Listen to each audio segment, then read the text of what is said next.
Hello and welcome to another interview episode of the Primary Maths Podcast, the show where we talk all things primary maths.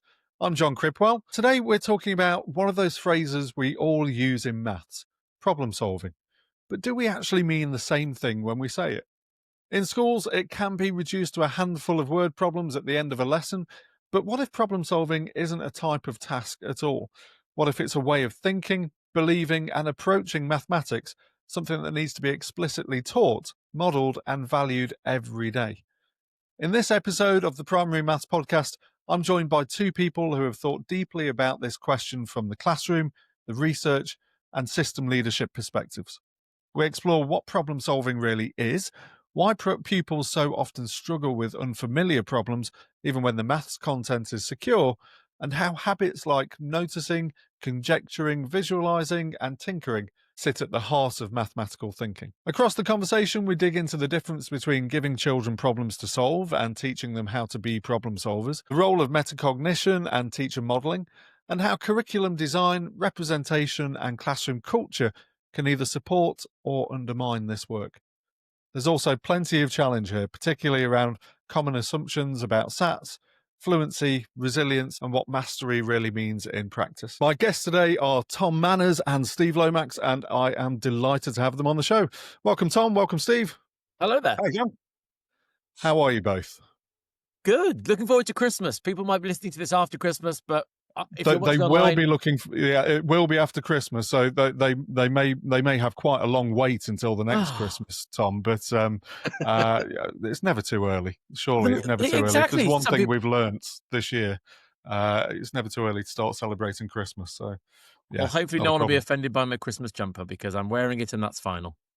Well, when I first saw your Christmas jumper, I thought it was just sort of light bulbs going off, in a sort of mathematical connection making, inspiration hitting sort of sense. So we'll just take it on that. It's fine. It's no problem at all.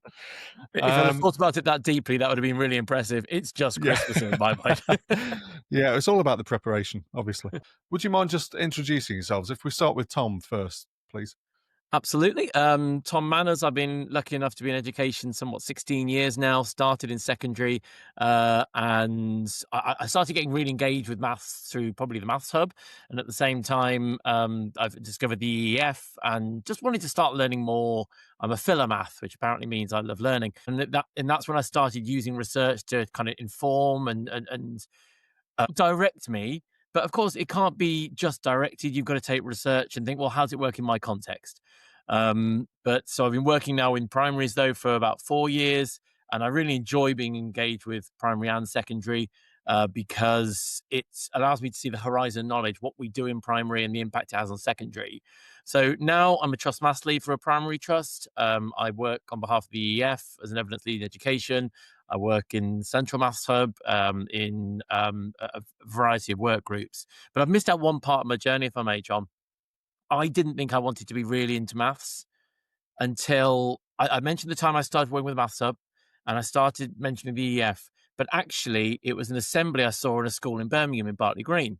And I saw a man standing at the front and he was doing this presentation. And I thought it was all going to be, I just wanted to be teaching and learning. Maths wasn't where I was passionate. I was very fortunate that I watched Steve speak. And watching Steve changed me to want to be just in maths. And I've told him this before, so it won't be a surprise to him. I'm overjoyed to be here with Steve because the influence he had on me is ridiculous. I now do what I do, I believe, because of what Steve said in that presentation on that day. That's a lovely story. I was really hoping that you were going to say Steve, because if you'd have said somebody else, this would have been a slightly awkward link through now. But Yeah. that's perfect. Similarly, I didn't know that I wanted to focus on maths either until my head teacher in my NQT year said that you're going to be the maths lead next year. And so that was my way into maths, as it were. I never saw myself as a mathematician at all. I loved English at school, and maths was not my subject. But it's amazing, isn't it, how you just need that one sort of. For me, it was the MAST qualification. I don't know if you're familiar with that at all. That really sort of lit a fire for me, and I could see maths making sense for the first time in my life. So, as you say, it just needs the right person to open the door Mhm. for you. And I hope every teacher hopes that might be them for the pupils that they're working with. In your case, Tom, obviously it's Steve, and that would be seem an apt opportunity, Steve, just to introduce Yeah. yourself if you could. Yeah, thanks, John. And thanks, Tom. That was very kind of you. That's very nice, isn't it? Yeah, yeah. The money's in the post. That was lovely. I wish I could remember what the assembly was, but there we go. but yeah, I'm Steve, and I guess this is my third decade in maths education, actually, and yeah, various roles over the many years. Obviously, leaders in school, moved on to the kind of the AST, SLE route, and eventually maths advisor for a big local authority.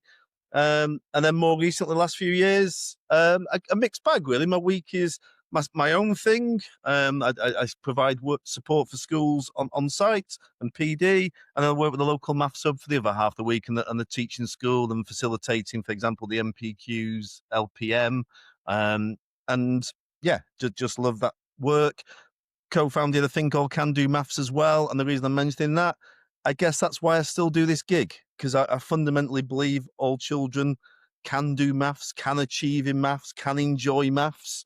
And maybe that's what we're getting into today a little bit, isn't it? Because, what does that mean actually? Um, Yeah, absolutely. And I'll be honest, Steve, when I started teaching, I don't think I had that belief at mm, all, actually, because of my own experiences. right. I didn't think that everybody could do maths, but that obviously that viewpoint has changed Yeah. considerably. Otherwise, this would be a very short podcast, I would have thought. But yeah, I did think either you were a mathematician or you weren't, and actually, Okay. I think my perspective has changed somewhat to, either you see it or you don't yet. Mhm. And some people just need a different way into things, and I think particularly with problem solving that can be the case, Yeah. as we will get into hopefully and explore. But thank you both so much for joining me. You're Oh, both pleasure. incredibly busy by the sounds of it, and I'm amazed that we've managed to carve out this hour or so this Mhm. afternoon to talk about these things. But I do think, as reflected in the curriculum and assessment review, problem solving is fundamental to maths and to life, really, isn't it? Mhm. So anything that we can do to sort of make things a little clearer for pupils when it comes to problem solving, I think is definitely worthwhile. Um, Steve, you said you're in your third decade working in. Mm. You must have an excellent skincare regime, I have to say. For if you're just listening on Apple or Spotify, just stay there. It's fine. Just believe me, it's okay. But did you? I assume then you went in to teach as a maths teacher. So was maths always your passion at Yeah, school as well? that's a really good question. Was it my thing? I'd say a mixed experience, but it's really interesting. I mean, I know Tom's referenced me in a very kind way, and as he was talking, I could reference Mr. Milner. That was the teacher in my head, and I guess it is that thing about switching on, switching off, and he made me see maths differently. My experience, my lived experience of maths. I guess it shifted from, I won't name the other teacher, but I remember another teacher where, it was right or wrong. And if it was Yeah, wrong, there was a definite kind of a punishment kind of side to it. Do you know what I mean? And there's a scare factor to the subject, which other subjects didn't have. yeah, Mr. Milner was this something about, there was a cultural aspect to mathematics. There was just an intrigue, a curiosity. I guess we played with maths a bit. And back to that word belief, actually, I he made me believe I could be successful in maths. So I was that classic one who I didn't think of doing it at A level, but because of Mr. Milner, I did it at A level, and yeah, then it just built, and then it was like, ooh, and I didn't think about doing it at degree, but then I did. I went on to university, but and it was back to that point though of just seeing it differently. Maybe that's what we'll get into today about problem solving, isn't it? Because it really resonates with me when people say, "Oh, they can do the maths, but no good at problem solving." I'm like, yeah, how is that binary? What I don't understand that, because this is the same conversation, but I kind of understand it, because I think the early part of my schooling, maths was this, I don't know, this procedural rote learning thing, a bit mystical, didn't make much sense. I was a good student overall, so I followed the rules. But then this door opened and I could see it as a different thing. And I think that's what I've held on to. And I think that's what I'm passionate about, actually. Um, Yeah, well, your students are very lucky that you had that experience with Mr. Milner, and it's amazing how these Yeah, things pass down, isn't it? For myself, it was it is. a lecturer called Dave Benson at Derby Uni who just brought maths to life in a way that I didn't understand previously. And as you say, up until that point, my experience had been sort of fearful of being asked a question in a maths lesson because you're Yeah. on the spot, it's right or wrong, and as you say, at the very least, the teacher's going to be disappointed if you've got it wrong, aren't they? Mm, Because they're thinking you should know mm, this because I'm mm. asking you the question, surely. Yeah. And it's funny how many people I speak to on this podcast, actually, people from a whole range of backgrounds who have quite vivid memories, some of them from 50 or 60 years ago at school, Yeah. having those moments of being stood in front of the class and not knowing the answer. Particularly with things like times tables, which are Yeah. often just presented as a feat of memorization, aren't they? Again, it's great to have one person who you can sort of look back to say that Yeah. they opened the door for you. How about yourself, Tom? Before Steve showed you the way, as it were, what was your experience of maths like at school? Well, some ups and downs. The downs were at uni actually, but the school. I can remember year 8, and it's when Steve said the word success. I think I remember year 8 because that's when Mr. Dewar was my teacher, and I remember having success, and I got the top mark in the class, and I was like, I didn't know I could do that. I seem to be okay at this. I had no idea, and I chose it for A level alongside languages, and I have to say my passion was languages. I loved French and German. I still enjoy the opportunity to try and speak them now. But maths I enjoyed in A level as well, probably because of the relationship with the teacher. Now, there were two Yeah, things. I remember probability, and I love statistics, and I love being able to find out the probability of something and to make conjectures and to make reasons, to suggest reasons of something because of the information presented to you. So that was always my favorite side. I didn't get into mechanics, but I did get into statistics. I still find statistics probably my most favorite area of maths.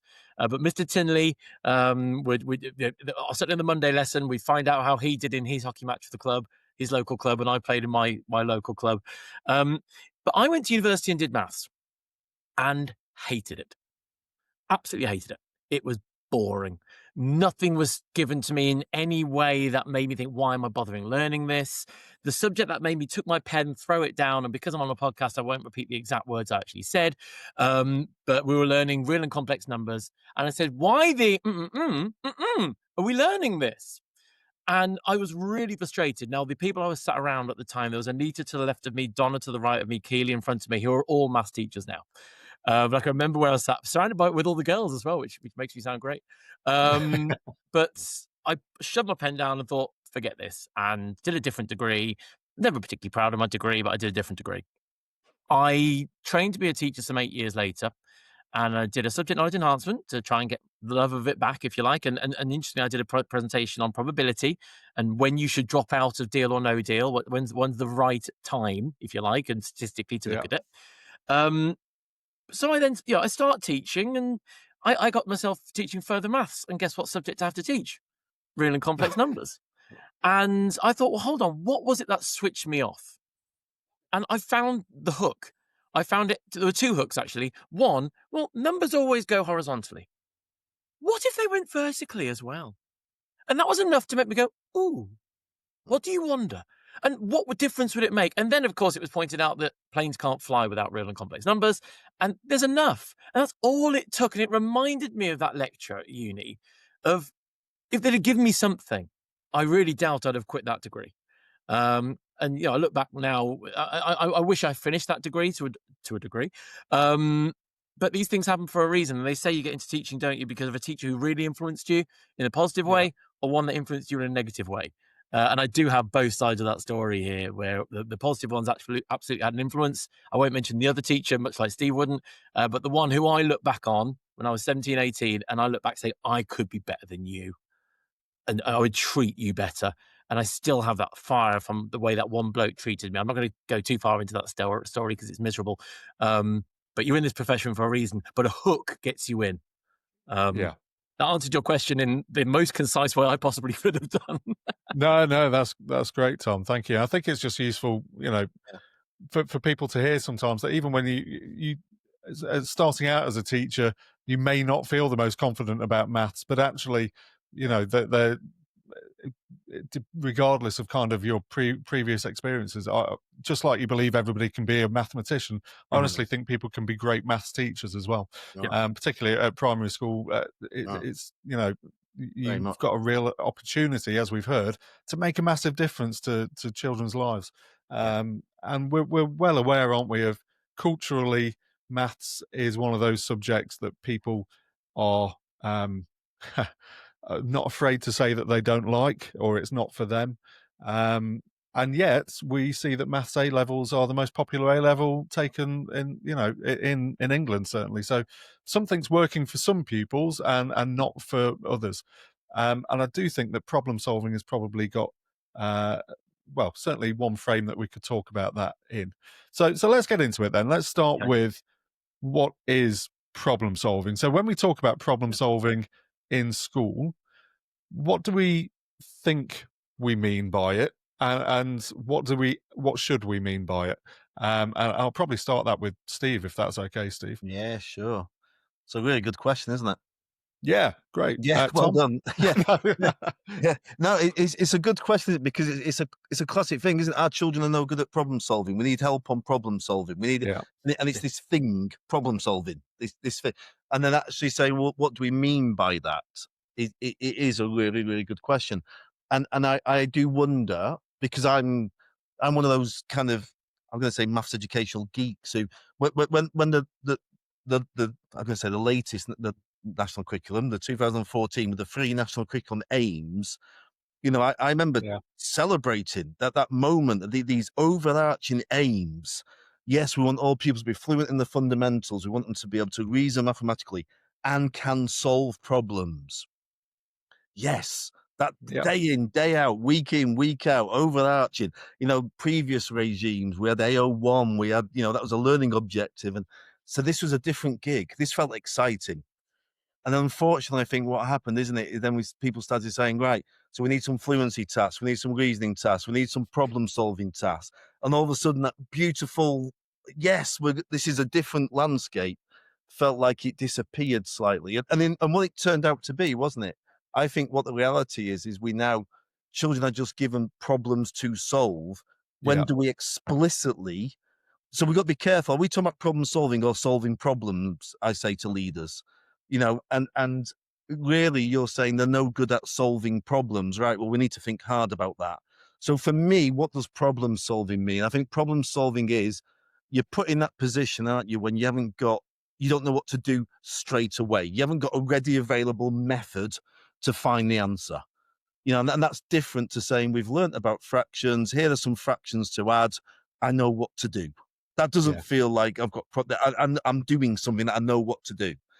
And what's hard about problem solving is I've been given this thing that I've got to try and solve, and I don't know what the way forward is on that. And I've got to play with it, and I might go down a cul-de-sac. And so it's not an algorithm. I can't say step 1 do this, step 2 do this, step 3. We've got to play. And I guess one of the things with playing is I've got to have the mindset to dive in and have a go. So it's complex, this, John, isn't it? It's complex. We've got to be careful. We don't simplify it for me to, right, what we need to do is strategies, trial and yeah. improvement. These are all part of the picture, but it's more than that, But I think problem solving for me is simple as that. You've been put in a situation. I don't know what to do straight away. I need to grapple with it and find a way forward. One of our colleagues who works for the East Midlands West Maths Hubs and been on this Yeah. podcast, Tom Isherwood, he may well have stolen this from somewhere, I don't know, but he often says when he talks about the purpose of learning maths generally, it's so that you've got the skills to know what to do when you don't know what to do, Yeah. rather than I think how we often present problem solving with, here's some problems at the end of a lesson or the end of a sequence of work. We've done Yeah. adding two-digit numbers for a week now.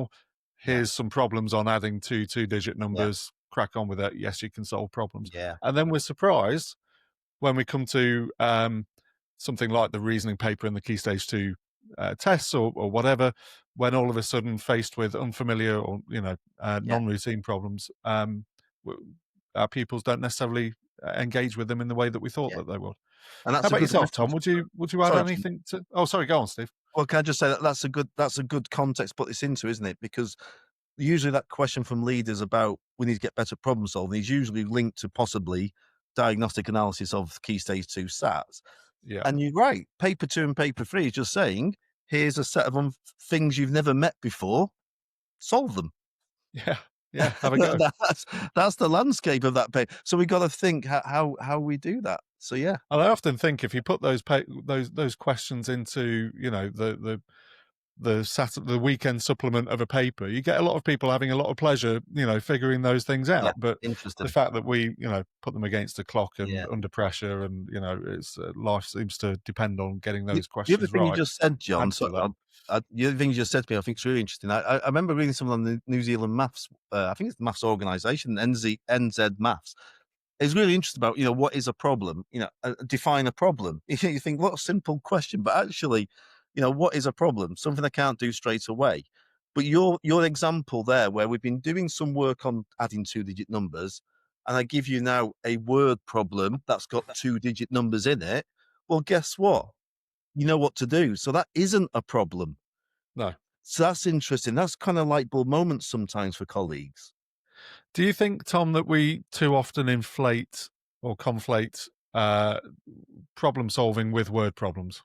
Oh, 100%. And I was a bit worried though, John, because I thought you were going to ask me my opinion on what problem solving is, because Steve said everything more or less.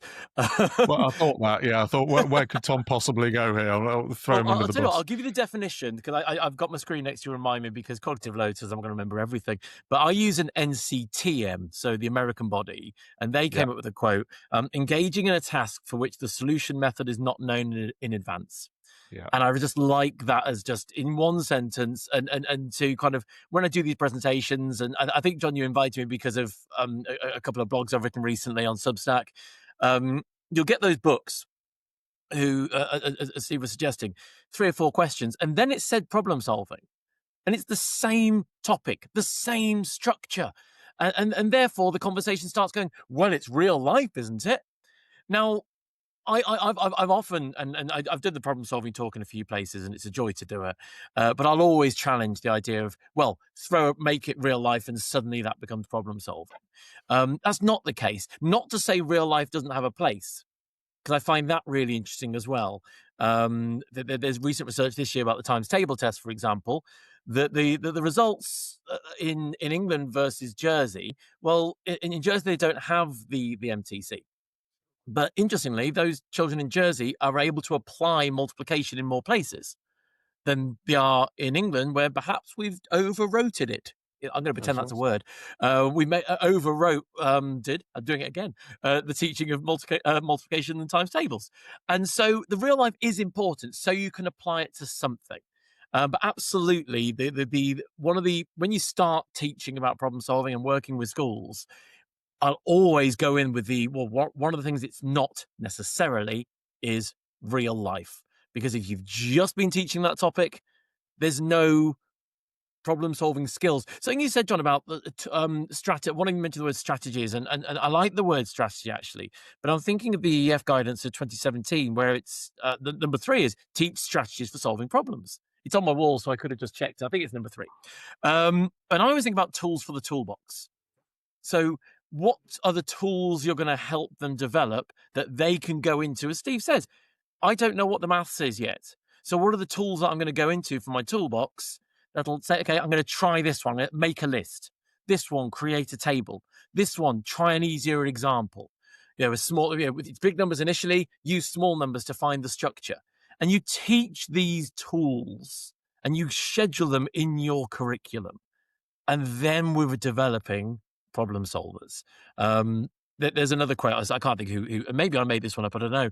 Giving good problems doesn't make good problem solvers. Because if you give them problems over and over, it doesn't mean they're any good. Just give them another problem. Give them another problem. Give them another problem. Well, that doesn't improve their problem-solving skills or their problem-solving strategies or develop their tools, unless that's what you talk about during the lesson.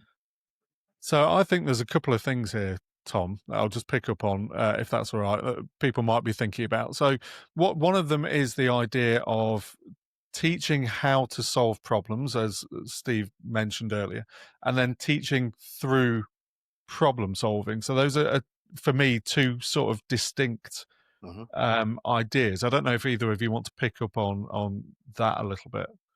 There's specific versus general.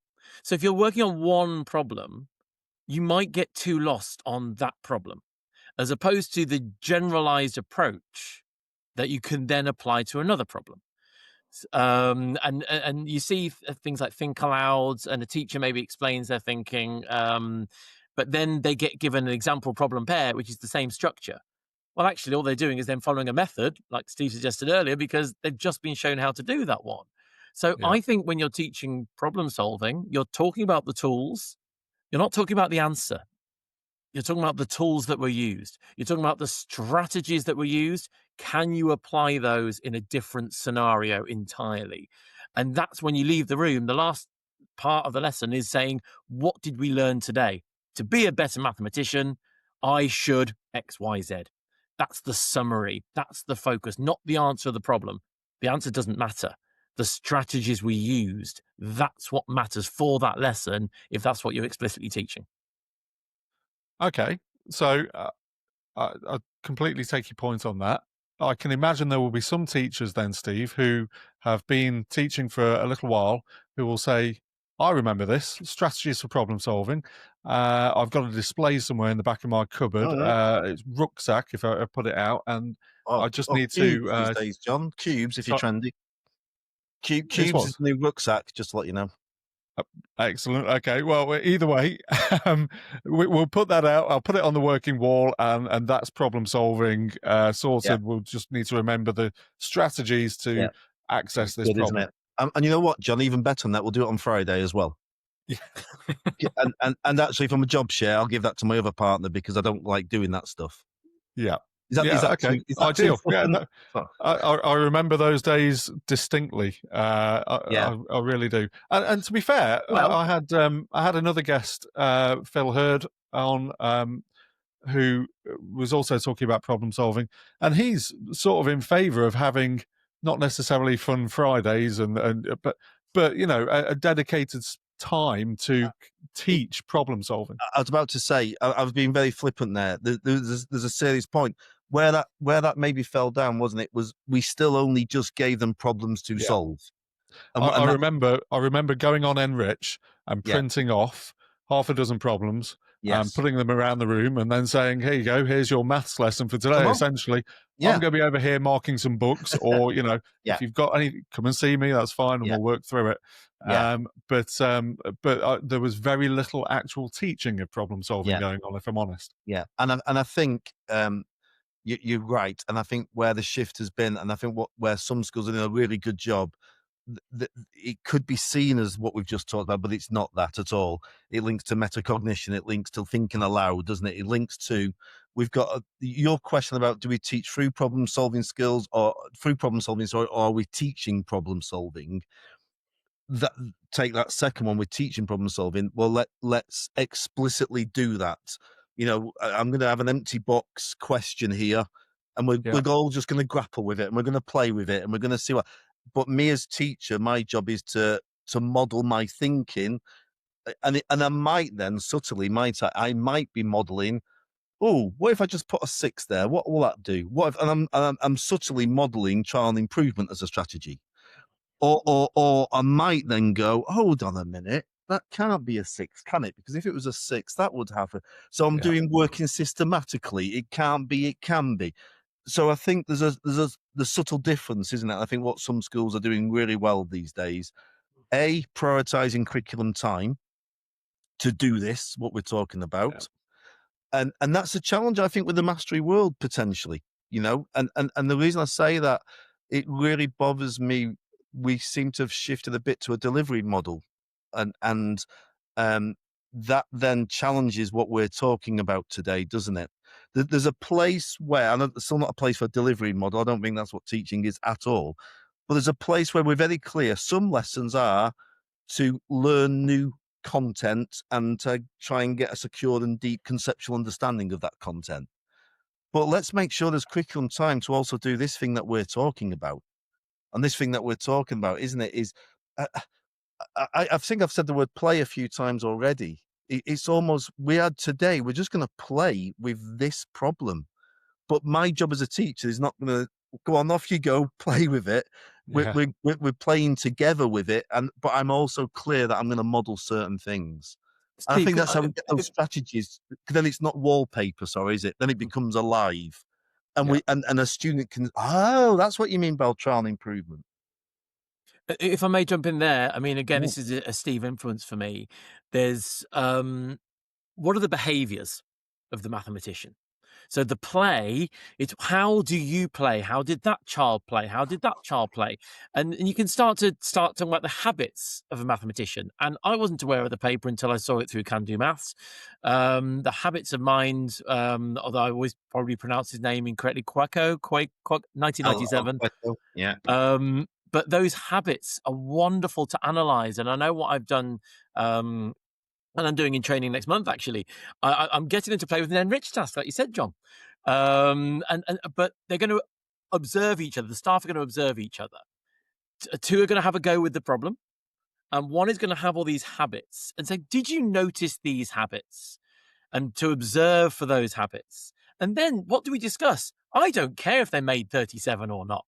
Some of you'll know which problem I'm talking about. I don't care if they made 37 or not. I care if they were a guesser, a conjecturer, they were noticing drawing patterns. Tinkerer, The drawing pattern said sniffer, pattern sniffer. That's the tinkerer, one. pattern sniffer. Um, Yeah, Whether did they do any drawings or not? I'm looking for the behaviors of a mathematician, the habits, because that is what for me, how we respond to a problem. So again, going back to that kind of idea of what a problem, what is problem solving, when a solution method is not known in advance, but the problem solver, how do they behave? And that we can absolutely talk. That's what we would shine a light on at the lesson. And it's not about whether they got it right or wrong. It's what did you do? Because I heard you wrote something. You wrote something down. Why did you try that number? And how did that go? And really focus in on, and I think Steve's right, you've got to make curriculum time for it. It's not a question for some children at the end of a lesson or if they rapidly get there. That is the takeaway, the behaviors of a mathematician.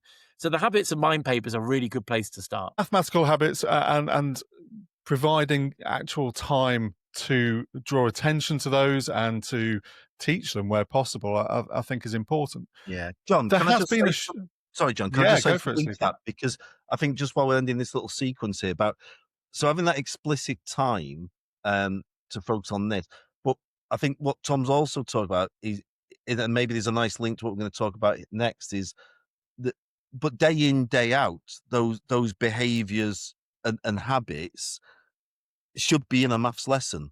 So Yeah. I don't need this separate curriculum time for this, but I think maybe that separate curriculum time is really putting a spotlight on it and modeling thinking and how I'm doing certain things and explicitly talking about the strategies. But day in, day out, if we're not exploring and tinkering and describing and guessing and all these other things, noticing and wondering, if that's not of the day in, day out lesson, we've got a problem. Yeah, and I totally agree with you in so much as I think if you've got some dedicated time that you can explore these behaviors, these strategies, whatever you want to Yeah. call them, so that pupils are familiar with them, so that when during then the rest of your lessons you can say, oh, what am I doing now? When you're drawing attention to these things and they're just a part of the lesson. Yeah. And as you say, it's things that we do every day. So when I'm teaching a lesson, generally the way that my lessons started was with some sort of problem or scenario or some sort of hook into the lesson, which would give us opportunity to model those things that I want them to do. There's a slight concern, I think, sometimes with, and don't get me wrong, people who listen to this podcast regularly will know that I think the schemes of work that have come in over the last 10 years or so have had generally a very beneficial impact on teaching and for teachers and for teachers to know, again, some of the best ways through in terms of that structure and small steps and things. But I share your concern that we're moving towards a delivery model of just here's the pre-prepared lesson that I'm going to deliver today. And there's a real risk, isn't there, that we then lose those opportunities to do that modeling and to, model those habits that we want the children to take upon themselves. And value those habits, value those behaviors day in, day out. It's almost like I said earlier, wasn't it? Oh, they're good at the maths, but not problem solving. No. Our values, our culture should be we value nice conjecturing today, Tom. Nice tinkering, nice pattern sniffing, nice. That we should. That's how we champion. There's a mathematician. Do you think then that we've lost something whilst we've gained lots of things? Undoubtedly, we've potentially lost something as well. Because if I think about the NCETM's 5 big ideas, for example, all of which make perfect sense. We think about representation, structure, and variation, coherence, fluency, and mathematical thinking. Yeah. None of those say specifically problem solving, but you would expect all of them to sort of be within the realms of, you would use those things to solve problems. Yeah. However, because none of them actually say problem solving, we're looking at a maths lesson and we're thinking, okay, yeah, I can see the variation there. I can see the representations here that are exposing the structure of the maths. Yeah. And we're learning procedures still, essentially, because there might be different ones, and some of them might be mental procedures and things. The fluency is there because we've memorized our number bonds and our times tables, facts, and we're accurate and we're efficient, and we're moving towards these algorithms. But with some of the schemes and things, the problem solving is something that comes at the end again. Not all pupils get opportunity to engage with them, and sometimes they're not at all modeled, because what we're modeling is the representations. What we're modeling is, what do you notice about the structure of this?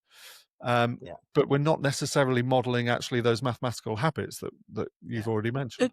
If I may there, then, I mean, I do think there are times where you would set a period of time. So I want to separate the word lesson and period, a period of 60 minutes, whatever it might be, where you really do focus on the behaviors. But as I think Steve's pointed out, we should be dripping it in throughout the year. So maybe when you start the year, you introduce the year, when you meet your pupils for the first time. What are we going to be in maths? What are we going to be? What kind of behaviors? What kind of things are we going to say? How are we going to be successful? So then it's an ongoing theme always. The issue, of course, if you try to, there's a lovely line from this isn't the BBC, so I can advertise another podcast, can't I? Just to clarify. Yep, absolutely. That's all right, yeah, go for it. A really nice podcast with Colin Foster, and it was with Ben Gordon. Bags to Learn. It was problem solving in the classroom. It's just a line that always stuck with me, along the lines of, if the problem solving element is high, the maths content should be low. Yeah. And if the maths content is high, you're trying to shine a light on problem solving at the same time as new content, because we do have to teach new content, but that's going to be overload. So the behaviors you can mention all year, you can praise all year. And that when you do a lesson that really focuses in on the behaviors and the strategies, like the trial and improvement, as you said earlier on, the making a list, create a table, working backwards. If it's I'm not going to steal if it's tricky, because that's Steve's line. He can say that one in a minute. You know what I'm talking about there, Steve. If it's tricky, But all these strategies you teach, they're not brand new, because you've been mentioning them throughout. And this is how we act in math lessons. We're always going to notice. We're always going to, metacognition was mentioned. The way you act at the front of the classroom has the hugest influence on the children. So we should be enacting that thinking, that conjecturing, that reasoning, that explaining. We should be enacting those drawings, that sniffing for patterns. And if we do that, they follow us. But yes, set the tone at the start of the year, but occasionally stop the new content and just say, well, what have we become? What strategies have we learnt? And ensure there is a focus on them. And I can understand what I think we're right to say there would be a problem solving lesson, but it's a focus. It's not give them problems. That won't make a difference. Talk about how they behaved. That will make a difference. I think you raise a good point, John, about what if we reflect on the last 10 years of if we reflect on the last 10 years of the work through the math subs and the teaching for mastery and those 5 big ideas. Because I remember a time before that, and we could be having this conversation, and actually the reason they can't solve that problem is because the foundations of that content was wobbly. They Yeah. weren't they didn't have conceptual understanding. So I think we are in a wonderful place now where on the whole, there's more security of the concepts. And so the challenge, I guess, the thing we're thinking hard about today is when I'm given something that's unfamiliar, something that I need to apply that to, and like you said earlier, the danger of maybe some lesson designs these days are I'm going to give you some problems at the end of the lesson. So let's be clear, that's all that is. Some problems at the end of the lesson. That isn't problem solving. I'm just giving you some things No. to grapple with to challenge your thinking about this thing today. That's not problem. Well, it could be problem solving, but that's not the only thing. If you think that's problem solving and that's the only thing we do for problem solving, no, that's not right. You're just giving the children some problems to solve. Yeah. But the good news is though, we are in a much better position, aren't we, where they have a more security in their toolkit, Tom's, and so hopefully that's not the barrier. Something I did want to touch on that we haven't talked about yet, though, you mentioned at the start of your lessons in the past, you'd have something that, did you call it a hook or an engagement? I Yeah, don't know. it could be. Yeah. Just some a problem. And we, for the last few years, I was using a scheme, and some of those would be in the scheme, and Yeah. other times I would adapt them to, Yeah. something I noticed. There was something, again, just going back to right to the start of the conversation. Dave Benson, the lecturer at Yeah. Derby, would bring things a lot because he'd start a lecture beside, I was lying awake last night at 3 a.m. thinking about maths or whatever, and Yeah. everybody would be laughing because this is, Yeah. Yeah. and it would just engage people in it. And I Yeah. always thought that was the way into, Yeah. you've got to, we're going to do fractions today, Yeah. today Yeah. we're going to do finding equivalent fractions. Yeah. Actually, I was cutting up a pizza last night with my daughter, and, Yeah. and we noticed this. What do you think about that? Just something to try and hook them into it. And that's nice, isn't it? Because what you've just touched on there, you're inviting them off to dive in, have a go, do something. And I think that's just the third strand I think we need to consider. There's these strategies. Yes, there's different types of problems we solve, but the mathematical mindset to solve a problem, to be resilient, to have the grit, to be willing to dive in and have a go, to offer something. And again, that's something that's just drip, drip, drip throughout our provision, isn't it? If that's how every lesson starts off, and what do you notice, what do you wonder, if it's an empty box question and someone says, could it be 6? Or what you are, though, and it's about you creating a safe environment, then, aren't you? To encourage problem solving. And that, I think, is huge. Yeah, because massive. it's interesting whenever I'm working with teachers, maths leaders, skit students, whoever it is, parents. One of the things that we'll often say is what I'll start off the session saying, if we were making the perfect mathematician, what sort of qualities would you want them to have? If we're teaching your children, what sort of qualities? And resilience is always one that comes out, and yet it's often one that I find teachers say they just, our pupils, these particular group of pupils, they're not resilient. They don't know how to start. They, if you give them an unfamiliar problem, they just won't be able to do it. And therefore, we don't give them those problems because I know that they can't do them. And you understand that, don't you? Because you can see that happens, and we don't want. There's the whole thing about struggle, isn't there? Struggle being something that is actually, good for you, but quite often we see it as a negative.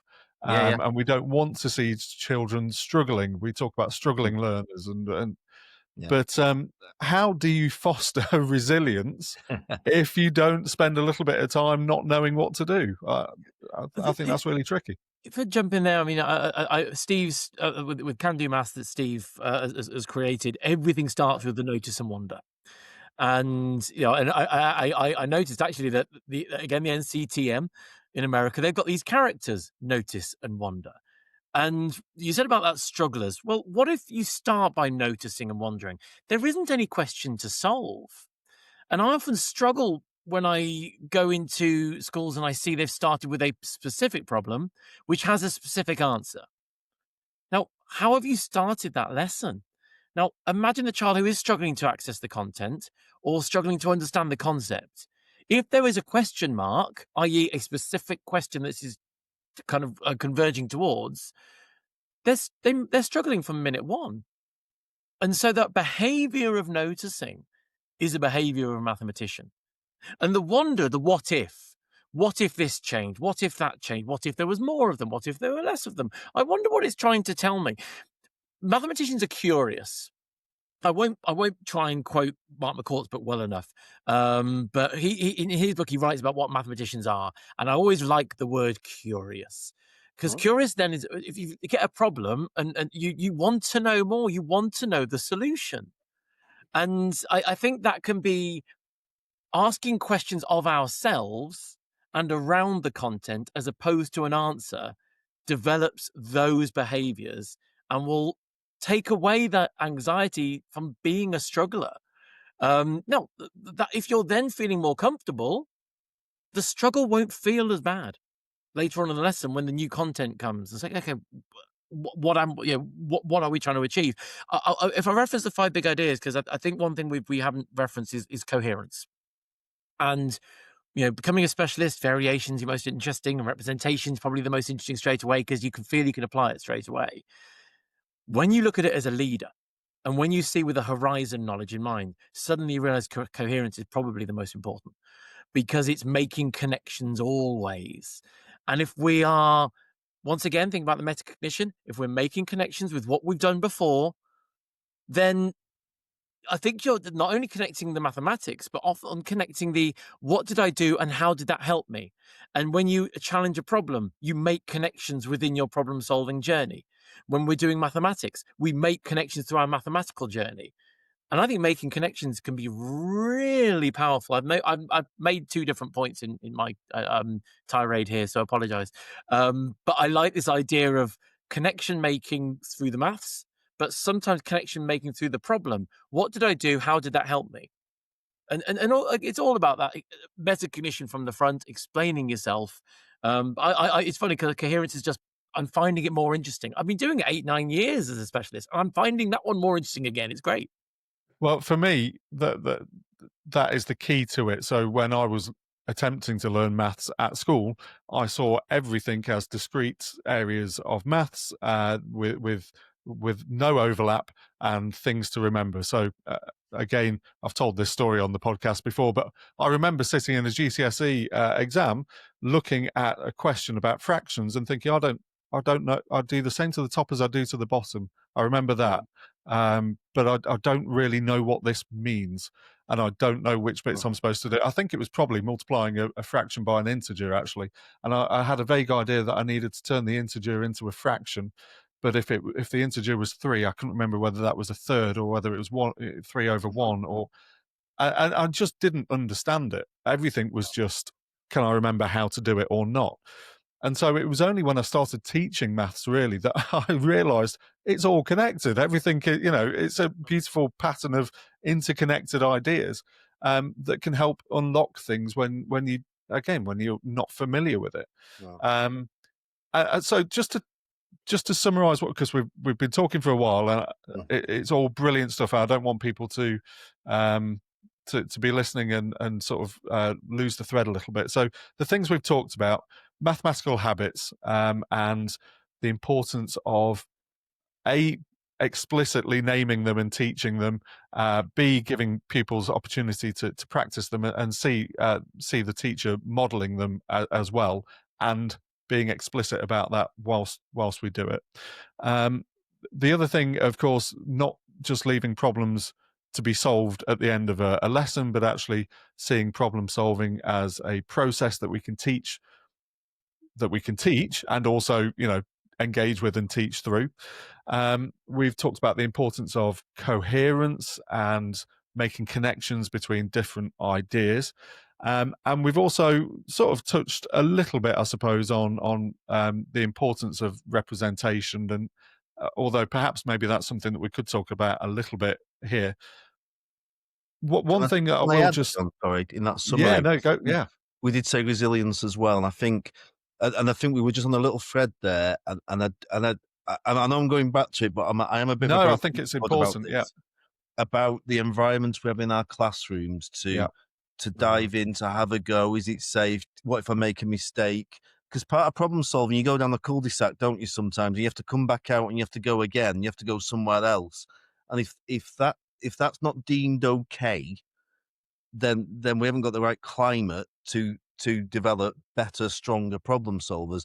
And it's a shout out to your colleague Pete Matter, your secondary colleague, because you were talking about if our experiences are all goal specific, if the hook is just to solve this question, if all our questions are goal specific, and we yeah, never have that possibility where it's goal free and there could be multiple solutions and the answer's 18, what could the question be? Or back to your fractions, the answer's 5, 6, I've got two fractions added together. What could the fractions be?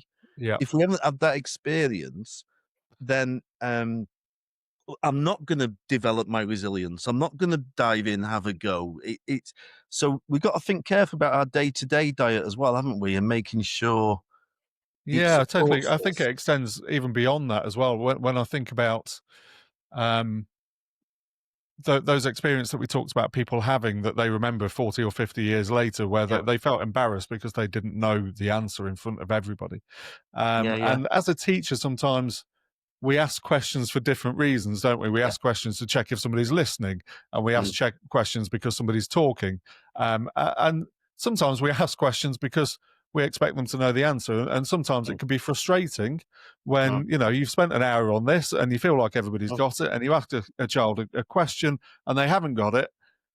The way you react at that moment can have a huge impact on that pupil for potentially for years to yeah, come, can't it? it's huge. And yet it's just your reaction in that moment. It Yeah, seems like a small thing to yeah, you, yeah, but to them it can be a really big thing. yeah. So if we want those safe environments and we want that culture of collaboration and we're all in this together, Mm.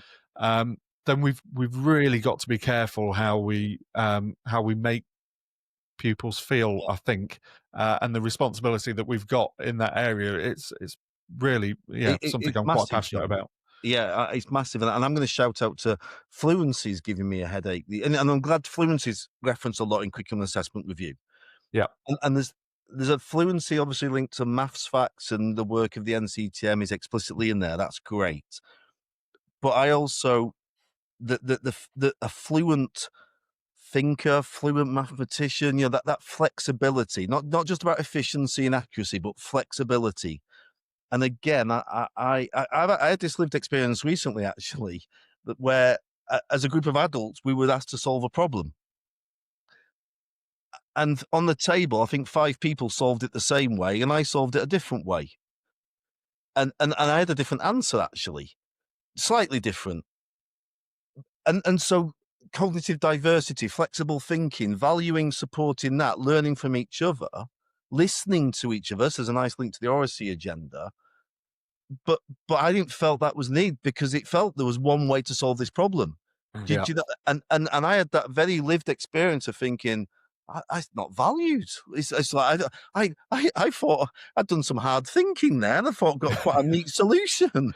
Well, and it's an easy trap to fall into as a teacher, that you Yeah, want children to guess what's in your head, don't you? yeah, Rather than actually, sometimes when we put things up on the board and we say, "What do we notice? What do you notice about this?" yeah, And you know what you want them to yeah, notice because I've planned this lesson and I yeah, want yeah, them to notice yeah, this thing, and they notice something different, and that's yeah, yeah, annoying. But actually, that's an opportunity to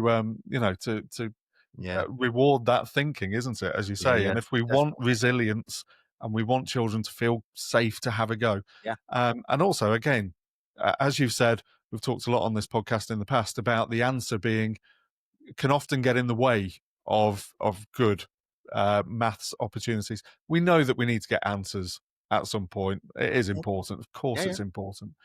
But as we're learning, particularly at the start of a concept or something, it's not the be all and end all, is it? It's No.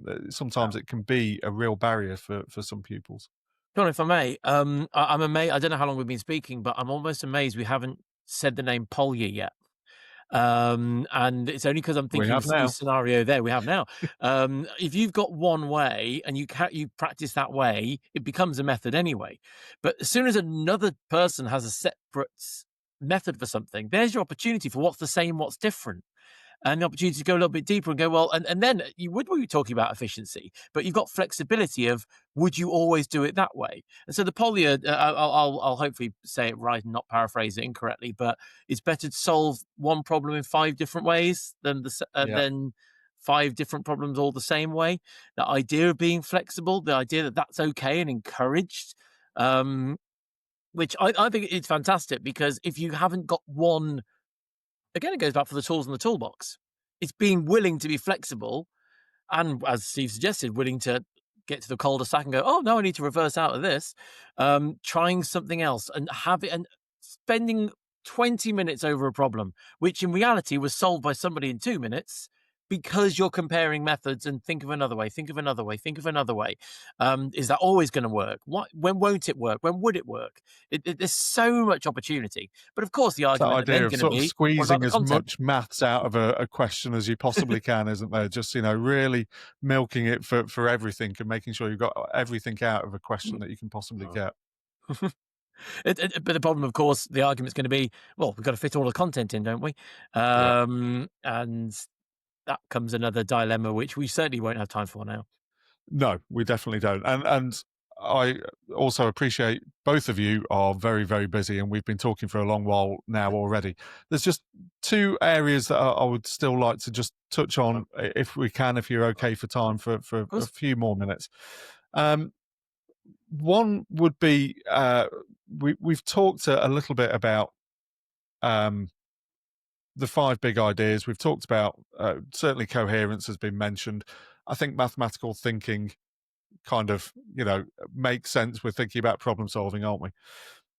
So just to bring this back round to content that we talked about earlier, we know sometimes, sometimes you might present a problem where we haven't covered the content yet, because we want to teach the content through the lens of a problem. Fine. However, we know that the content isn't always the barrier to problem solving. We know that, again, I don't want to make this all about, we're not doing this to solve problems in SATs papers. However, if you look at the Key Stage 2 SATs paper, we know that the majority of that content is not Year 6 content. And yet, pupils don't answer the majority of the paper correctly. So that it's not necessarily the content that is causing the barrier. What do you think the real barrier is then for those sorts of problems, if it isn't the maths itself? Steve, we've not heard from you for a little while. I'll chuck you under the bus for that one. Yeah, thanks for that, John. No, I think it's a great question. He says, wait, trying to build some time in. Yeah. No, I think there's a couple of things, aren't there? A, it's a mixture of different types of problems. And this is generally a chat I have in schools. So we've talked about word problems. Let's just park that. But that might be the thing.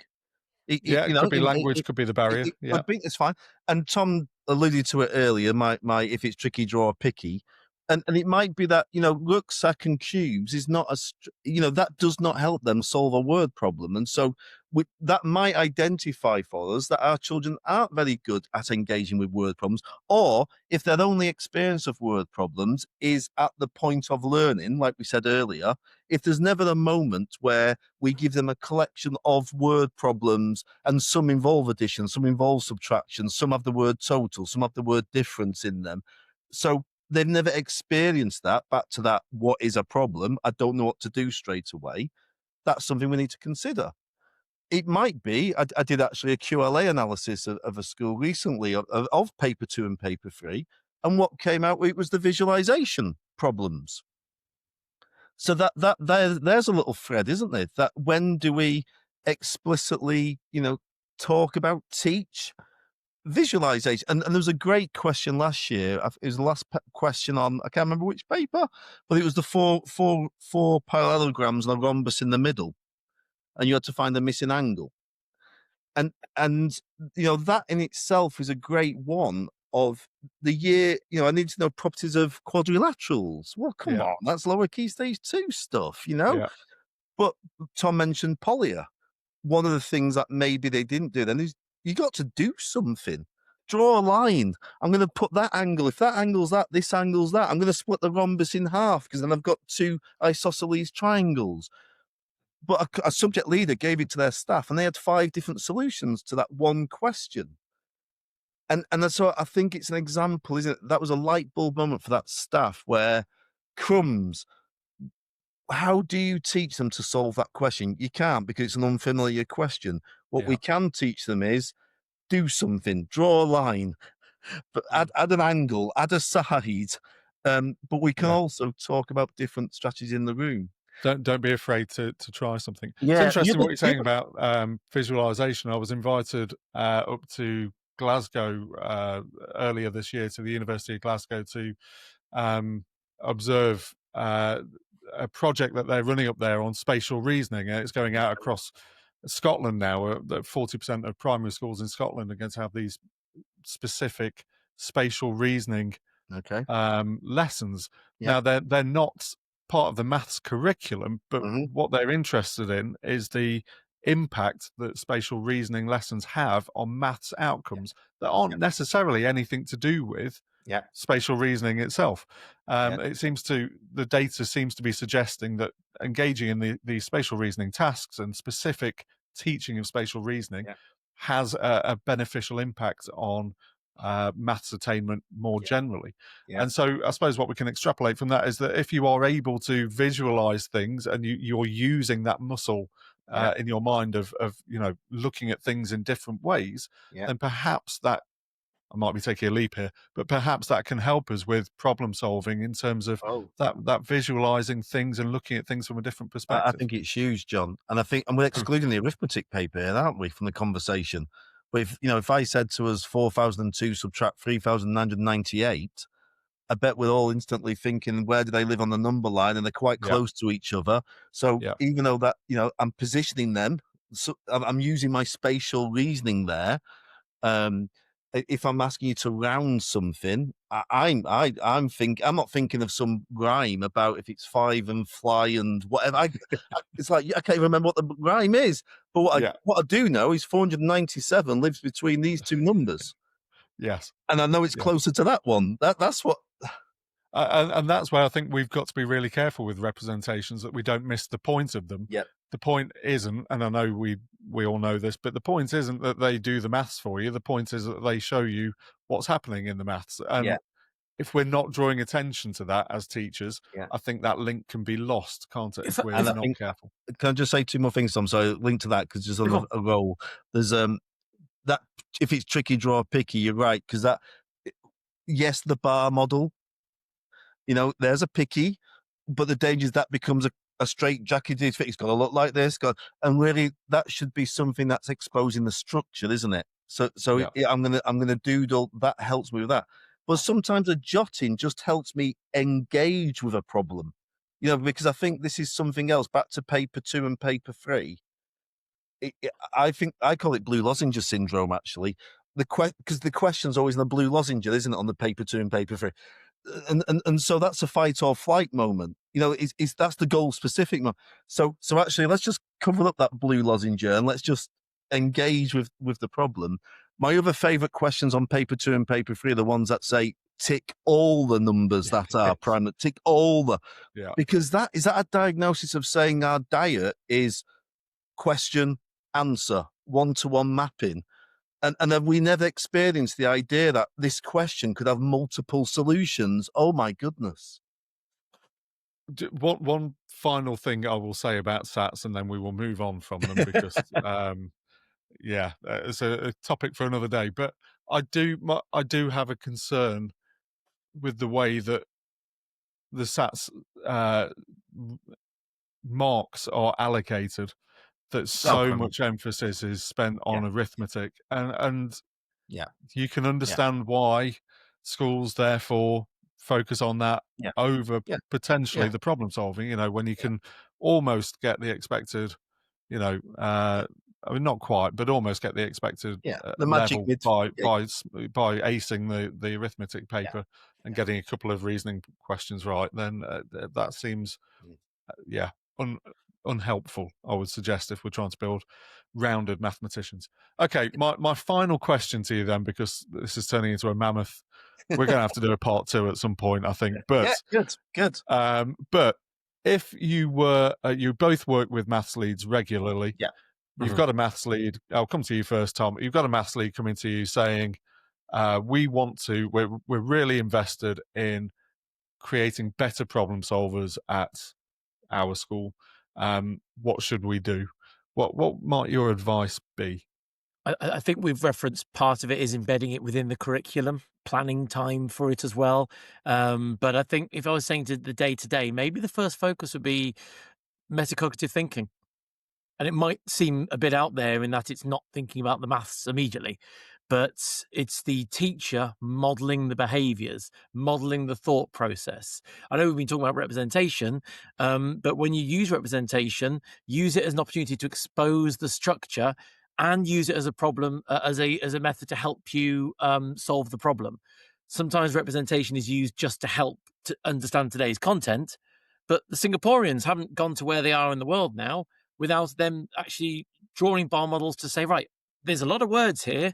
How do I translate that into a problem? And I see the two together because you would have the teacher at the front saying, okay, what have they asked me to do? There's 200. Okay, I'm going to draw 200.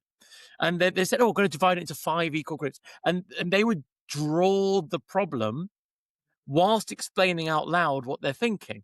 So I think metacognition would probably be the first area of exposition. But then that would be the how you work with the teachers in the classroom. As a curriculum leader, I think it's embedding it across the curriculum. I think it's setting the tone from the start of the year as well, so you can keep referring back to it. I could, of course, come up with more, but as you say, we've done quite well here, so I will pass to Steve there. Yeah, I'll just pick up on one thing you said there, Tom, which I think is really interesting. We think problem solving is maths, and it absolutely is. But problem solving, actually, the skills that you have in problem solving help across the curriculum, as you just sort of alluded to there. And we need to make that explicit as well, don't we? And I I'm think not even just thinking about science, or DT. It's not just the STEM sentences, the STEM subjects. It's not just the STEM subjects, is it? It's right the way across the curriculum and life. Being a problem solver is going to be helpful. do you know what? This will be the final thing I'll say. I promise. I'm lucky that I work for a skit as well, and I always deliver a session not only for the primary and secondary maths, but I do one for the whole of the cohort. So they're the historians, geography, etc., all the top subjects. And I always do a subject, a session, on numeracy or maths across the curriculum. And I started saying mathematicians like to argue, they like to pattern spot, they like to conjecture, they like to make connections. And I talk about all these things that mathematicians do. And the one bloke puts his hand up and he says, I don't agree with you. I think we all do that. And I said, thank you. That's my point. We're all mathematicians, because it's not whether you know numbers, and it's not whether you've made those connections and are confident without being the relationship in fraction, decimal, and percentages. We can all be mathematicians in the way we behave and approach things. And I love that fact he said it, because I was hoping they'd shout it back at me.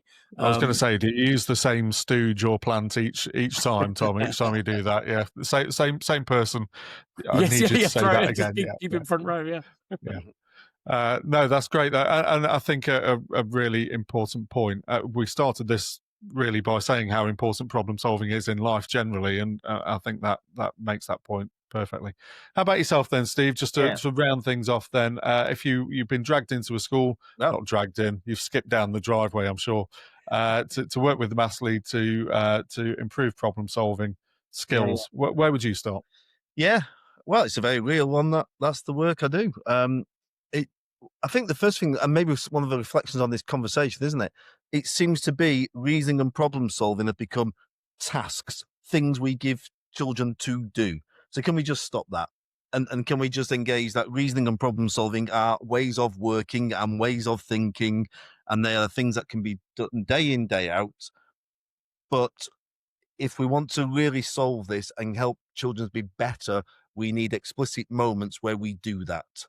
And so thinking hard about our curriculum time, and we have these moments, and when we can have a bit more we can play with some maths with the children. That's the job of the Yeah. lesson. Then we explicitly reference these strategies. And I know everyone will jump and shout at the podcast at this moment to say, we haven't got time. And I'll just pose with that challenge. We have 39 weeks in the year. So, okay, you can have Christmas, you can have this. We've got 34, 35 weeks potentially of learning. We've got 175 maths lessons across the year. Yeah. Look at your current scheme. If you've broken it down into small, manageable steps, I bet you've got less than 175. So you have got at least 4 or 5 every term where we can start this journey and the subtle thing linked to EEF's work, isn't it? Where we explicitly model and talk about how we are solving these problems. Yeah. And that's very different to maybe the old world of just giving more problems and going, they're still not very good, are they, at problem solving? I wonder why.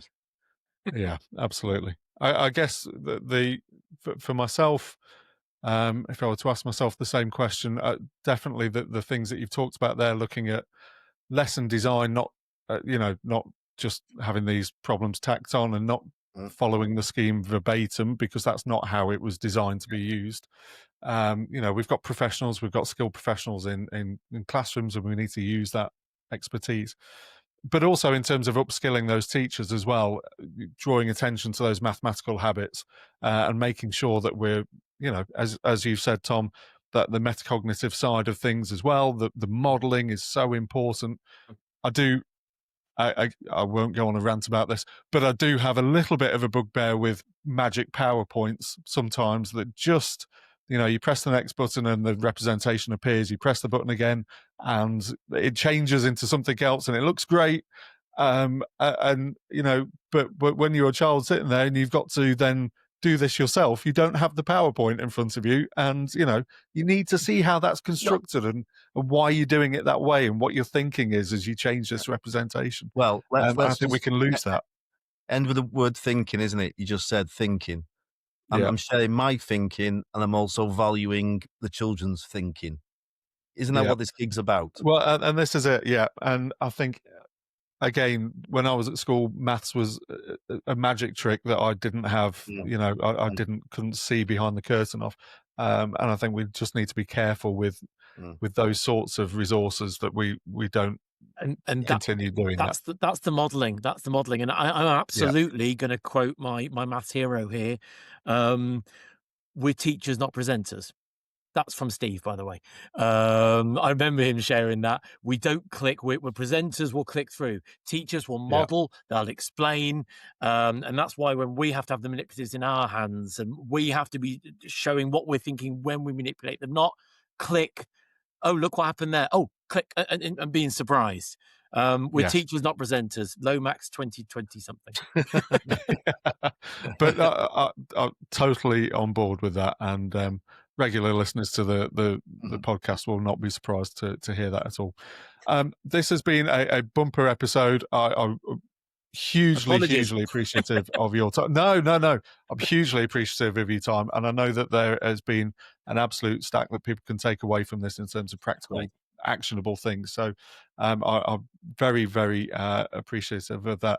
If they would like to find out more about your work, Steve, where's the best place for them to do so? LinkedIn probably is the best place. Contact me via LinkedIn. I'm on there. Are you happy for me to put your contact details on LinkedIn in the show notes? Absolutely. Lovely stuff. And yourself, Tom? LinkedIn as well. I mean, I challenged myself this year to start writing a weekly blog. So you can find that on tommanners.substack.com. I made a website during lockdown because I wanted to make a difference and share videos. So there's a load of free videos on tommanners.co.uk. And I think that's how you kind of, why you approached me, John. So there's some really nice blogs I'm really proud of actually on there. I'm praising myself, I know, but I'm really proud of them. I'll do it for you, Tom. They really are. Yeah, Tom's Substack, if you haven't come across it before, is well worth a subscription to, a free subscription to. Of course, I'm charging for that. But you could, but well worth checking out. And I read his 2 blogs, recent blogs on problem solving, and a lot of it chimed with myself, which is why I, as you say, invited you on today, Tom. Great. And I hope, and I'm very pleased that you brought Steve along as well. Thanks for the and invite. I very much hope that we can catch up again at some point, because I think Yeah. there's lots more that we could talk about Be great. with this. But we will leave it there for today. Cheers, John. For regular listeners, I will be back on Friday with Becky for another Aftermaths episode, where we will talk about the key takeaways from this, which could take another hour, I would imagine. But in the meantime, whether you're in school or not, I hope you have a fantastic week, and we'll see you then.